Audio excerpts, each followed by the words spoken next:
Swayam Prabha. Digital India. Educated India.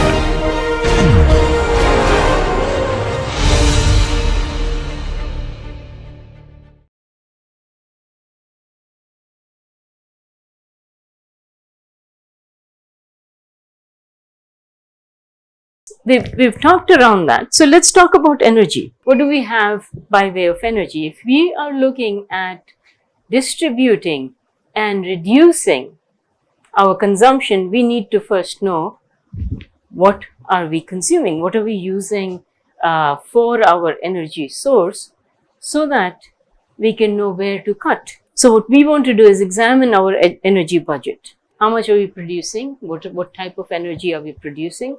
How much are we consuming and what type of energy are we consuming? How much are we generating? Which sectors are we generating more from? And that's a country to country calculation, state to state calculation. That's something that will need to be done for energy, the energy budget of a country, of a location, the consumption and emissions, the type of activity that we are trying to pursue, and with that, then we allocate responsibility and charge. Who does what, right? Okay, so these are data, and usually I have, if I'm showing graphs like this, I show you where the data are coming from. So these are US production of energy from 1950 onwards. We have starting with coal, natural gas, crude oil, gas liquids, nuclear, I think that's nuclear, yes, nuclear, and that's renewable. So this is the production in energy in the US from 1950, the last 70 years. And as you can see, it's mainly stayed constant. Out here we have an increase based on increased consumption, increased demand. We go out here, nothing really changes much, but at some point we get in a very large increase in the gas and oil production. That coincides with the fracking of shale reservoirs in the US. That made a very big difference. Together with that comes the closing of coal-fired power plants. So I think that's the answer we have to the reduced emissions, because we were cutting down on coal-fired power plants. Those are by far the largest emitters, and so if we start shutting them down, you see a change in the emissions. If you're producing natural gas, a lot of times you will have condensate and lighter oils with it. That's almost like gas. So you produce them, you separate them out as liquids and gas. So all of these, coal, natural gas, crude oil, NGPL, these are all fossil fuels, right? So if you look at this one here, that's the major component of energy in the US. So when we are talking about cutting down on energy consumption, closing out certain parts of this energy mix, this is really what we're looking at. So this is natural gas, this is oil, and this coincides a lot with the fracking boom. Shale plays came into picture here. So we started fracking, we got better at it, we finally realized this is how we're going to do it, and that unlocked a large amount of oil and gas, both oil and gas. So that's really in here. If you go further back, you'll see a dip, oil and gas, when the oil embargo came in 1970.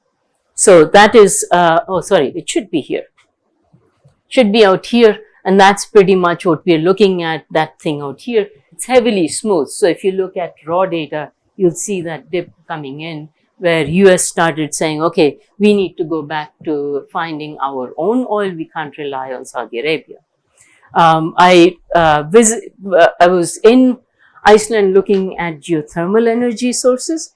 In Iceland said the 1970 was a big rude awakening for them because they're a small island. All of their energy for heating and everything came at that time from oil and gas. When the oil embargo happened, the government they took a loan, World Bank loan, and started developing their own geothermal energy. They went from 1970 being one of the poorest countries in Europe to being a thriving economy today. So each country has its own decisions to make, has its own changes that it needs to bring about. This is for the US. What does it look like for India? In today's time, coal, yes. So, and I think I have slides where coal is by far about 60-70% of the energy mix. So if we're looking at energy emissions control and emissions reduction, that's a very simple step to take. It allows tweaking contributions. It allows making some changes. Now, those changes are not easy. In Colorado, the place where we will be drilling our first well for CCS, there is a coal-fired power plant that will be shut down. That is already being shut down. So there is a lot of anxiety in the region because there is revenue that is made from the coal-fired power plant. There are jobs that are there. The power plant pays taxes that go into the local economy. In US, the local taxes pay for schools. So if this major company is gone, the schools stand to suffer. There will be no revenue to have good schools. There will be no people to have who will have jobs in the area. So there is a price to pay that every country has to manage on its own. If you have coal in 80% of the mix or 60% of the mix and you start cutting it down, where will the people find employment? Right? Those are plans that have to be made. Those are not decisions only. Those are plans that take years to come about. You need a trained workforce. People who will be able to transition from working at a coal plant to working at another type of refinery or in solar energy or in geothermal or in nuclear. It's not as easy as taking someone, moving them from one job to the other. Those are country plans that need to be made. If we don't make them, if we have not made them yesterday, then our goals are delayed until such time that we can train people. We talked about production, not consumption. Together with production, we also need to look at consumption. We can produce energy, but what are we consuming ourselves? So this is what US consumption looks like. Again, the same color scheme, coal out here, natural gas, oil, nuclear, and renewables. So the challenge what we have is a couple of things. One is, if we expect energy transition to happen away from fossil fuels, we need to change this picture. Right now, 80%, 75 to 80% of US consumption is fossil fuels. The mix has changed, coal has gone down, but that's been made up by natural gas. The oil production has gone up steadily and now it's more of a steady state, but there is no reduction. Nuclear has increased from the 1970s, 80s, but now, as you can see, it's more or less constant.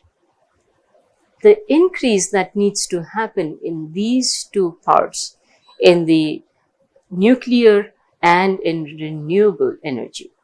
This is everything combined, wind, solar, geothermal.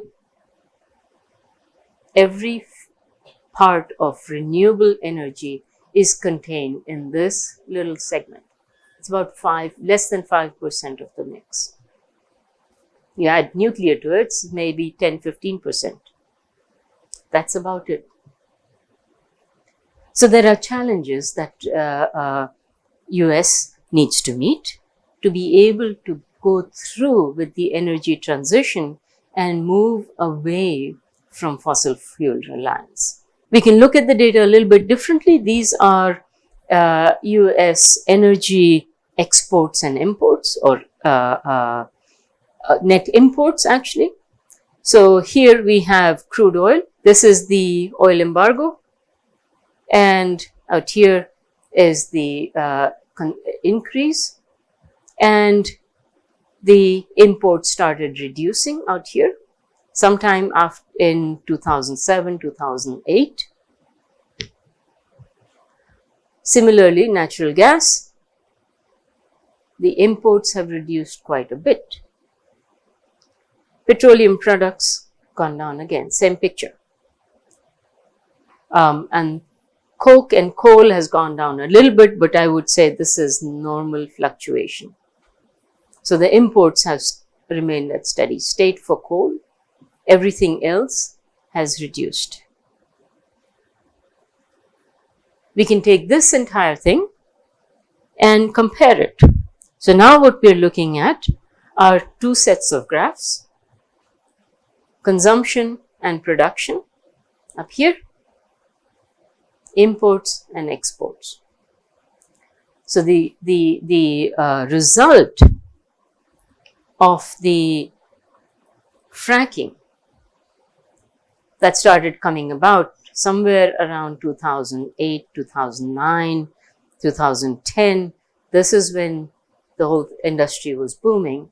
Production increased substantially, enough to surpass consumption. And so somewhere around 2018, 2020, US became a net exporter of energy. Production is production in red is more than consumption in blue. And you see that on the export-import data, same thing. So if we are to do something like this, we need data, not only data to tell us what the source of energy is, but also how much are we consuming, what are we exporting, what are we importing. Right? So this is the type of information that we need to compile if we are planning to make a difference, if we are planning to go through with energy transition. If you take the observations, just compile them, put them all together, then we have the net exporter, energy exporter status for US since about 2019. In 2023, I don't know what the numbers will be for this year, but in 2023, US energy exports were the highest on record. So this poses a conundrum, because we are looking at reducing emissions. And you have your nationally declared goals, and we are all working towards emissions control, and yet we are exporting energy to other countries to burn. Right? So this brings a very interesting question. And what I'm finding now, this at this point in my career, is really exciting, because it's not just science and technology anymore for us. Everything we do has a question of sustainability, has a question of equity in it. So for me, what it seems like is we've moved away from selfish science, science for the sake of science. It's burning curiosity. It's fascinating. Really, I want to do this because it consumes me. I need to understand the system. That's a luxury that I feel we cannot enjoy today. If we're doing something, we need to have some effort that is devoted towards solving a problem that we will need to confront at some point or the other. What we've also seen is that the energy consumption in the US has been reducing, which that is a good sign. It's becoming either more efficient, and that is a big effort, because energy efficiency is a major part of wastage or lack of efficiency. So there have been efforts in the US to make factories, to make buildings, to make everything more efficient, energy efficient. So you have what's called LEED certification, that is how energy neutral is the new building that you're constructing, and you can get, those are bragging points and some subsidies that the owners of buildings can expect to get from the government. So there are incentives in place to have more efficient constructions, to have more efficient factories. The type of energy being consumed has changed. Very specifically, coal. Coal has now reached a public understanding to say we maybe want to go away from coal. It's been on the election ballots, on discussion points where states that are traditionally coal producing have been lobbying to be able to produce coal further, and political parties are catering to either allowing them for, in exchange for something else. It's become a bartering chip for discussions and for concessions to states that are coal producers. This will happen here as well. You have major coal production areas that rely on being able to produce coal. We, just as an aside, we made dust sensors to measure the amount, just the amount of PM2.5 in the atmosphere, and we brought it to India and traveled with it wherever we were going, and made a trip by road from Kolkata to Dhanbad. And we measured along the way. We just held the sensor out of the car that was taking us, and we just measured along the way. And we reached Dhanbad, we plotted up the data, came back to Kolkata and plotted up the data again. And it so happened that we went there in the morning, and when we returned 2 days later, it was nighttime.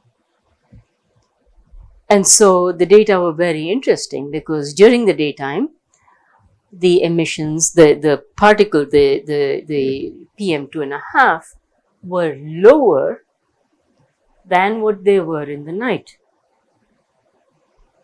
That's a problem, because during the day you think there are the power plants are running, the factories are running, everything is happening in the day, and so there should be higher particulate matter in the air. And in the night, when factories are all closed, they should be lower. But it was exactly the opposite. So we asked around, so why is this? What's going on? Why do you have higher particulate matter in the air in the night? And our host in Dhanbad said, well, in the night, the control agencies go to sleep. So everything's being released to the atmosphere. It's been flared or just vented, right?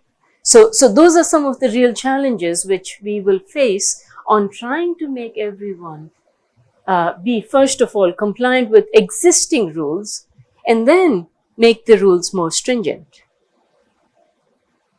If you think that that's only happening in India, that's not true. We have reports in oil fields where you're not allowed to flare. In the US, it's not allowed, if you have gases, to flare as a way of getting rid of excess gas. You have to account for it. So in oil and gas, in oil fields, you always produce some gas with it. If you're producing a lot of gas, you have to have the facility in place to capture the gas and do something with it. You cannot flare it. In many countries, you can flare, which means you're producing oil, that's lucrative, you want to sell that, you can bring it to the market and that's sold. Gas that's produced is too low of a price. You can't sell it for a profit. It costs much more to strip the gas, collect it up and bring it to market. So most places will flare it. That means they will burn it, which means all of the emissions that come from burning gas are being just put out in the atmosphere without even the energy used for it. In the US, it's not allowed to do that. Only as a safety measure, if your pressure gets too much for gas and you have not accounted for it, to release pressure so that it's not dangerous, you can flare. You will be surprised how many places have dangerous levels of pressure that they need to flare. Right? So the thing which I'm trying to get across is that sometimes numbers give you what's the cold facts of what's happening, and you need to understand the story behind it, what's driving those numbers. And oftentimes it will be hard market decisions more than technical. So if we are going to decarbonize the energy sector, right, we ascribe most of the emissions, and we'll come to where we are getting the emissions from in more detail, but we have the energy sector that we look at. Fossil fuel production, we had it in the previous graphs, 85% because the total is 100 QBTU. So 85 QBTU comes from fossil fuels. And so if we want to cut it down by about 40 QBTU by 2050, right? That's a goal that has been mentioned by many states, that has been mentioned by the US. It might change with the new government, but for now that's the goal. So if that is going to happen, we can think of implications and opportunities. This is true for US. For the state that you are looking at, or for India, if you're looking at India as a whole, this will be a different, maybe similar, maybe different set of challenges. If I'm in the government, I will be looking at all of these to try and plan and have that as part of my economic plan to be able to get both the implications, to make sure if there is a job loss, then I have retraining opportunities for people to be trained to take other jobs. I will need to make sure we have enough investment to invest in the new form of energy that I'm coming up with. It can be anything, right? It can be solar. In the case of India, solar makes a lot of sense. There's a lot of nuclear energy that's been planned. That needs investment, government investment, or private investment, or as in the case of Iceland, World Bank investment, right? That has to be planned. That has to be gotten there. You'll need to regulate somehow the energy prices. You get rid of one type of energy, you bring in a new form of energy that's more insecure. People don't know much about it. Suddenly the energy prices spike. Before you know it, a major part of your population is unable to afford energy. And your grid will need to change. If you're going with renewables, there are fluctuations in the load. You'll have to make up for that, right? So there are enough opportunities. You might be developing new technologies, new ways to do things. All of those are marketable skills that we can have. There might be other things that we have not counted, but that will depend on on the way we look at things, the way we are designing our economy. So we took, this was with a couple of students, we went in and said, okay, let's compare Alaska with Hawaii. Two states, very similar in some ways, very different in other ways. Alaska is very cold. Hawaii is a tropical island. Both are away from the United States, the contiguous United States, which means everything has to be shipped or trucked into the state. And so if you look at Hawaii, energy source, geothermal. There are two volcanoes on one island. There is one dormant one on another island. So there is plenty of geothermal energy that is there. It is not being used at the moment. There are now plans to start getting more geothermal. It has a lot of sunshine. So solar energy is available freely. It's an island, Pacific island. There's a lot of wind. Wind energy is available, and there is a lot of tidal activity. So there is possibility of getting tidal energy. So there are different forms of energy that are available. There are opportunities in that for self-reliance, where to be able to have a workforce that is local because the energy source is local, right? So there are many things that allow the state to grow and to look for financial as well as other cultural advantages. There are challenges. And the challenges are the reliance. Right now, it's easy to use fossil energy, fossil fuels. A lot of Hawaii's life happens with fossil fuels. And so a switch to renewables means that you need some way to store that energy. We don't have that sort of a continuity of energy storage that would allow outages to be managed by stored energy. Alaska, similar state but very different mix. It has a lot of oil and gas. Major source of economy is oil and gas. And so if you say we're getting away from fossil fuels, you have a problem in Alaska. How do you manage that? But there is also an opportunity. Alaska also has a considerable amount of geothermal activity. It will allow technology to be grown in the state. At the moment, all of that work is done by imports, imported labor, imported knowledge. Nothing is happening inside the state, right? So there are quite a few opportunities that exist and challenges. So when we're looking to transition away from one way of living to another, these are some of the things that we will have to consider.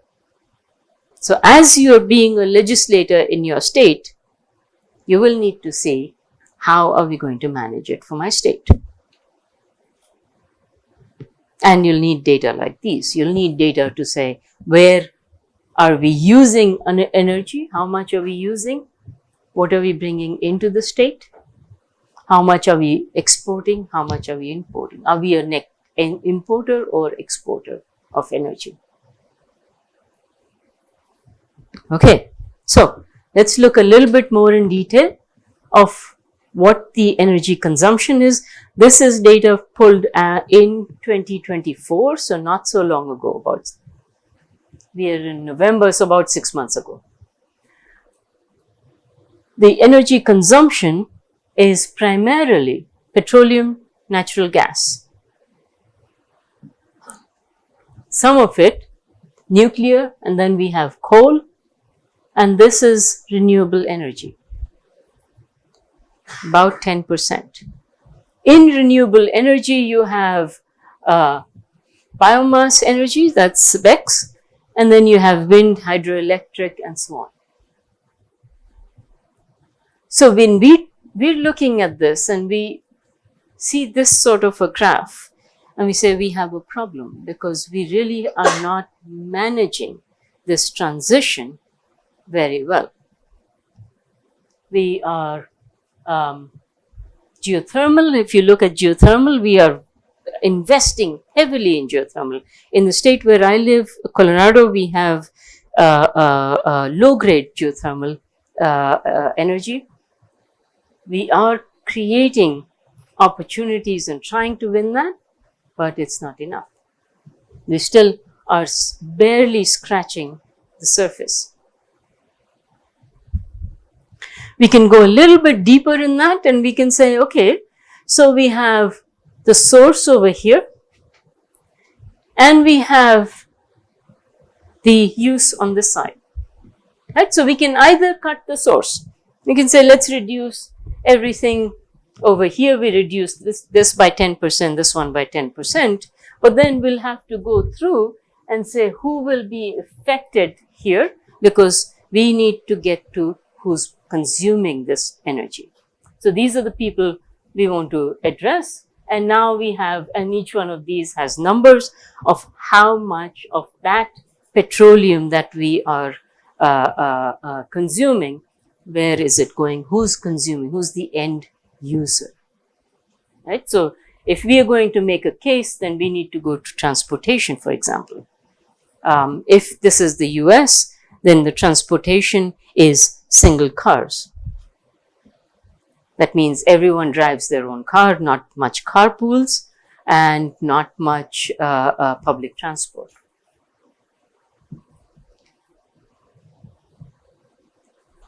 So if we are looking for energy transition, we will have to come up with schemes that allow us to change either all of them or some of them disproportionately more than the others, depending on what we can control and what we can change. That is not a trivial task, because each one of these has lobbies behind them. And I've seen the explosion of cars in India in the last 20 years, which tells me that the car lobby here has become very strong, much stronger than the train lobby used to be, because most people prefer to travel with their own cars today. I grew up in Mumbai. There's a very nice network of rail systems, light rails or near suburban train. Those suburban trains have not been upgraded and renewed, not to the extent that the city has grown. Cars have increased, I don't know how many fold. What surprised me also was that there is a new rule that none of the cars can be older than 20 years or something. And that's when they have to be put out of commission. I have a very well running car that's at least 25 years old. Runs well. I don't need it for much more. I don't need to get rid of a car in 20 years. So the question is, where do these rules come from? Why? Who do these rules benefit? They certainly don't benefit safety, because most of the cars 20 years old should be drivable. You have a Toyota that's meant to drive for over 100,000 miles. I have cars that I've driven with 200,000 miles. You can't do that in 20 years, right? So there are rules that are in place that are forcing consumption that's not justified. So the question that you ask is, who does it benefit and who does it hurt? Yes. Yeah. Yeah. Just because you want to save from COVID. So that accelerated more sales of car, number one. Number two,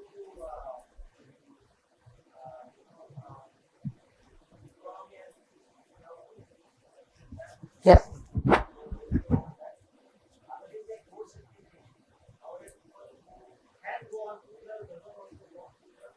Right.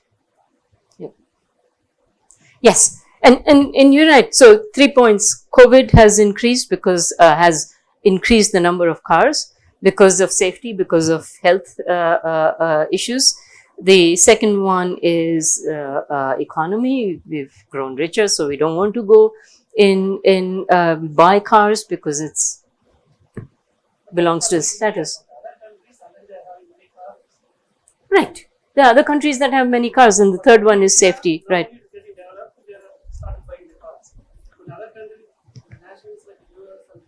Yeah. Right. Yes. So. Right. We'll have to decide, right? We'll have to decide. Do we want to go the US way, and every household has 2 cars or 3 cars, right? So that's the thing. Where which way do we want to go? The thing which is really interesting is the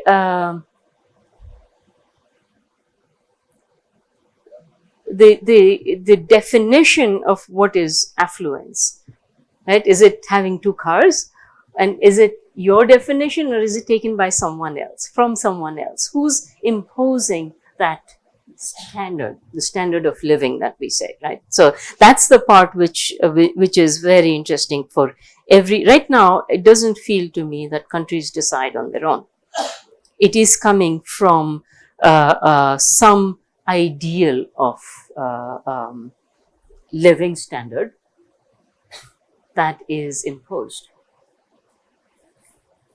It could be that we'll all come to the same conclusion and say, yes, indeed, I think for a proper way to live, I need 5 cars in my household because we have 6 or 7 people who are all working people and they go to different parts. They need to be transported.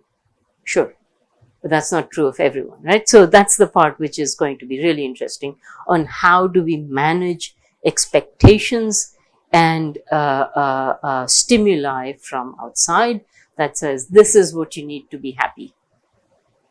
That's more on a philosophical state, but I think it's something that on this scale, which we will have to decide. Where are we going to cut? What can we do? And the other part is to say, maybe we don't want to do any of that because we have ways to mitigate. So we'll happily go, we'll keep doing this because we know that we can put something out here and we can capture all of the emissions that are happening in these sectors. Another way of looking at it. Another way of creating opportunity, because if you decide that these sectors are what we want to, sorry, I forgot, I was told to not, there's a pointer. I was told to not turn to the screen but use the mouse. So if we decide that this is where we want to cut in these 2 areas, this is where we want to cut emissions, then it gives an opportunity to develop technologies, to be able to reduce emissions. So you can work on MOFs, for example, as Prerna will tell you, or you can work on membranes, or you can work on mineralization, you can work on many other things that are ideal for local conditions. So if we are looking at emissions in the US, these should be from 2023. I thought I had that here. It doesn't list it out here, but this is from 2023. You have major emission sources: transportation, about 28%, agriculture, electric power, industry, and residential and commercial. That's the major use. Now, electric power really shouldn't be by itself because electric power is being distributed out here. So if you allocate that and you redistribute it, it doesn't change very much. So we come to about 30% for transport, about 30% for residential and commercial, and about 30%, 30, 30, and 30, all 3 of them. And then we have about 10% for agriculture. I was reading some reports. I might have those, I'm not so sure. Maybe I don't, because I don't understand the data quite as much. That said that in India, this one here is much larger because of the large amount of cattle that Indian farmers keep. And so the agricultural emissions come to, I think it was about 25-30%. So if we're going to change something, then we need to come back to this thing here and say we are going to change part of these, and this is how we will change it. We've been talking a lot about metric tons, million metric tons, and so on. This is just a breakdown of how we look at that and what the numbers mean, just to give you an idea. We are looking at million metric tons of carbon dioxide. For example, a small car is 1 metric ton. So we're looking at storing about 1 million metric cars per year, per project. That's really what's required here. And so when we talk about carbon dioxide, we're really talking about carbon dioxide equivalent. That's the warming potential reference to carbon dioxide. We take carbon dioxide as 1, and so then the global warming potential of methane is about 30 times as much.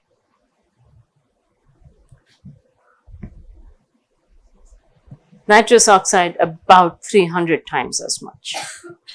Because these are much less, so we say everything in relation to carbon dioxide. But part of it, the problem is now emerging, and that is methane.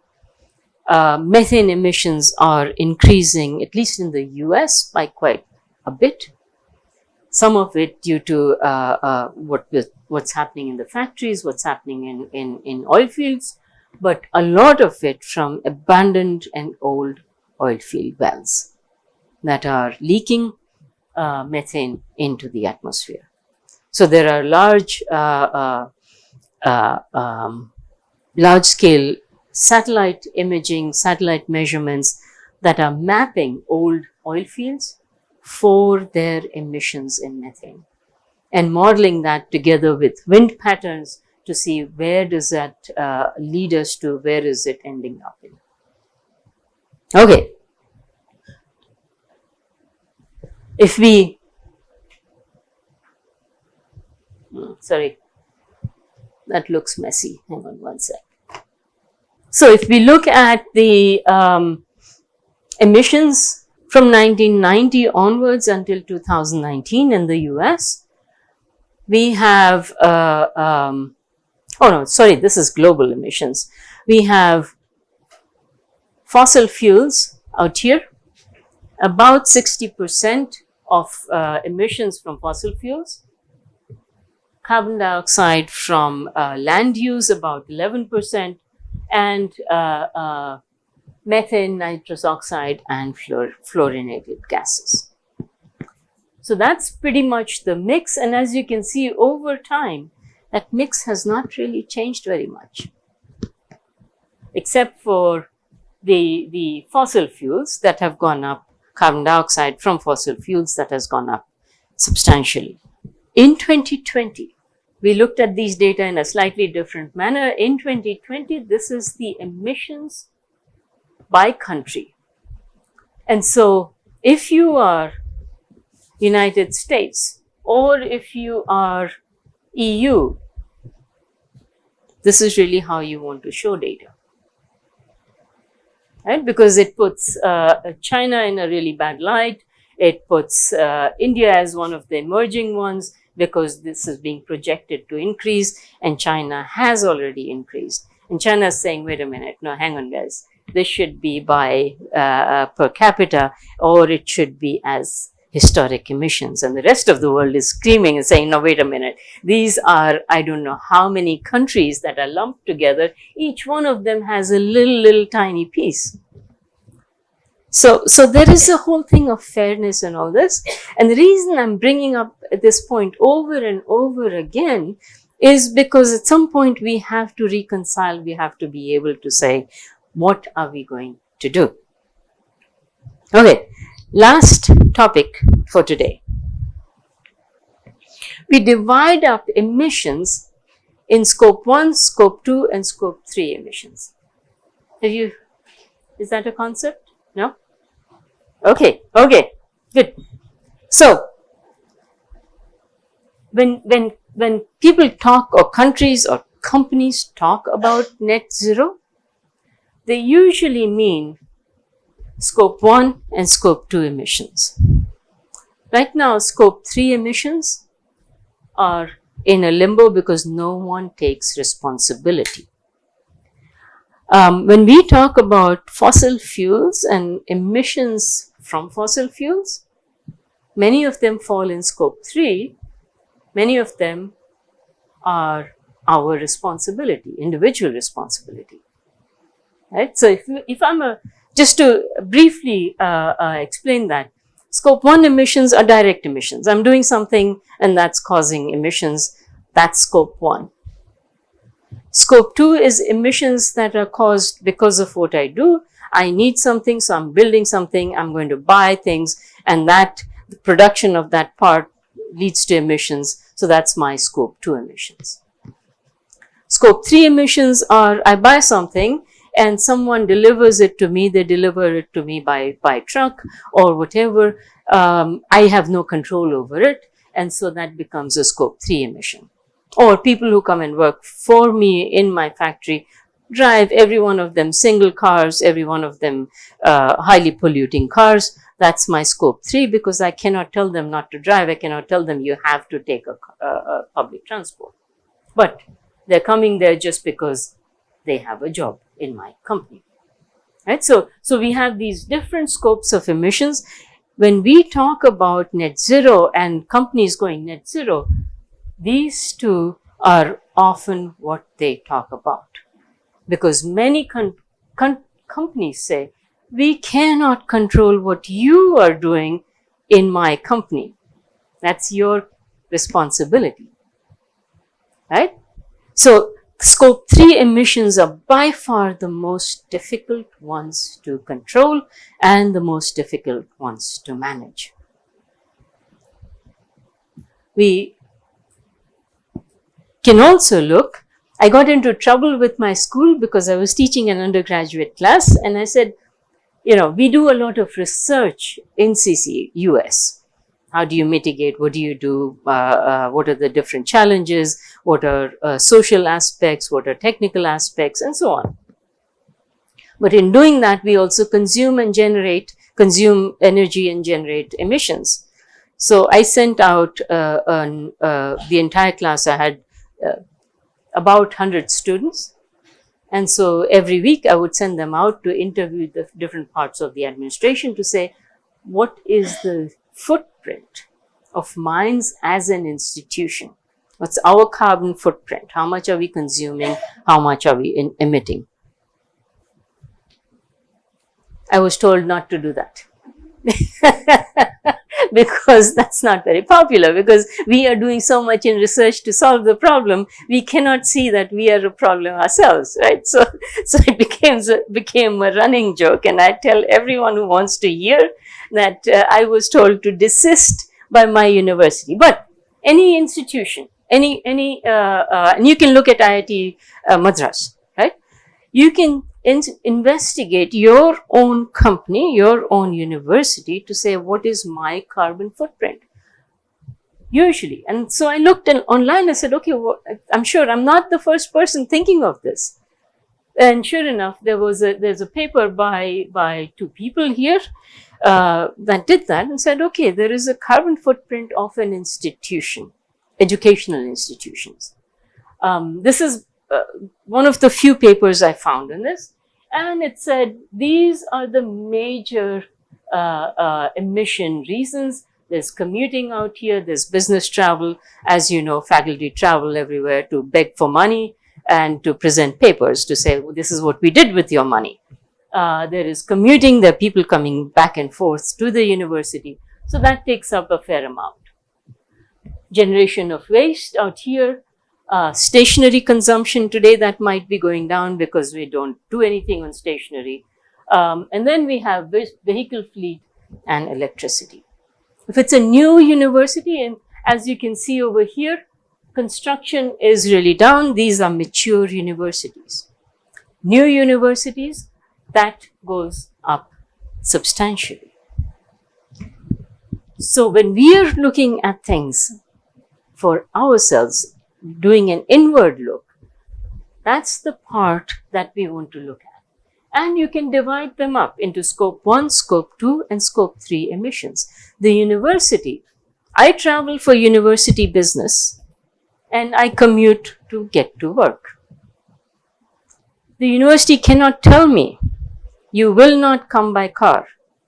They can give me free train passes and say, please, we hope you will use them, but they cannot control it. They cannot tell me, oh yeah, you're going to Chennai, that's fantastic, start swimming today, right? I have to take a plane. So I will come here by plane, and so that's scope 3 emissions for them. So there is a large amount of scope 3 emissions that universities generate. There's a large amount of scope 1 and scope 2 emissions that universities generate. And it's useful, it's a very useful exercise for all of you who are students to do that for IIT Madras, to see what is happening here on campus. I assure you, you will not be very popular with the management. If you go out and start asking questions like this, you better have a job, right? Because you might, I think KBR is over here, they will be interviewing people afterwards. And so you can go to them and say, look, I lost my job because I was in the same course as you were. And chances are they might also not be in jobs because they will be looking at KBR as emissions. So, but it is fascinating also to see how much open we are to changing the way we look at ourselves. For me, it was a very sobering experience. I knew I would not be very popular because we interviewed the vice president and the president of the university. We went to the president of research administration, all of these people who had high titles, and said, okay, tell us, what are you doing for carbon capture and storage? And they sat down to tell a big story. And students are, you know, I'm more polite. Students are students. They're young. They have no fear. So they said, no, we don't want to know what you're doing for research. We want to know what you are doing for your office. How much is your office generating? But those are really the questions that we need to be asking. This is something we'll need to prepare for every university, every institution, every company, country, and the globe as such, all nations, to be able to solve the problem. Where are the consumptions coming from? And I think we will stop over here. Again, our world in data, I had promised you where you get these information from. Greenhouse gas emissions for country-wise, you can pull down data from here. Sometimes they have historic data, sometimes they don't. As if they do, it'll be here, okay? So you can get all of that information out. You can also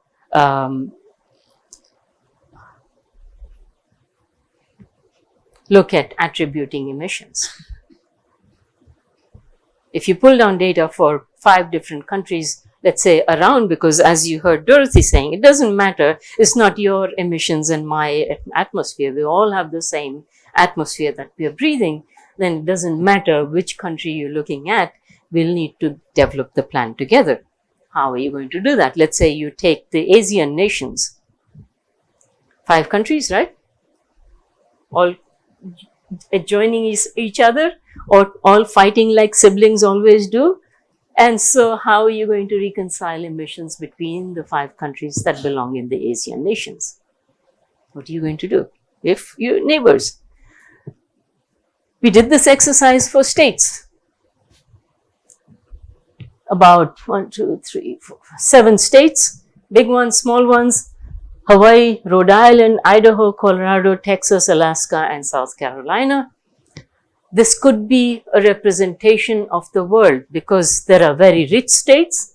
California should have been here, but very rich states, Texas, Alaska, maybe, maybe not. And you can see over here, this is the GDP, right? So we have GDP out here. Alaska, well, not really because they don't have that much. South Carolina, next bigger state, and Colorado. These are the rich states, and then there are other ones that are either poorer or medium level. Now, you take this and say, I'm a state senator of Texas, and I need to fight with my counterpart in Hawaii to reduce emissions, and we're going to do very democratically 10% everyone. What is bio in this GDP? Sorry? A bio also. Oh, BIO. billion dollars. Okay. Yeah. So this is $50 billion. Okay. And so if we're going 10% here, Hawaii is going to come in and say, no, hang on, that's way too much money for us. So if we are looking at reducing emissions, we need to look at each one of these plus more factors that come in to be able to do an equitable plan for CCS. Okay, I think we will stop here.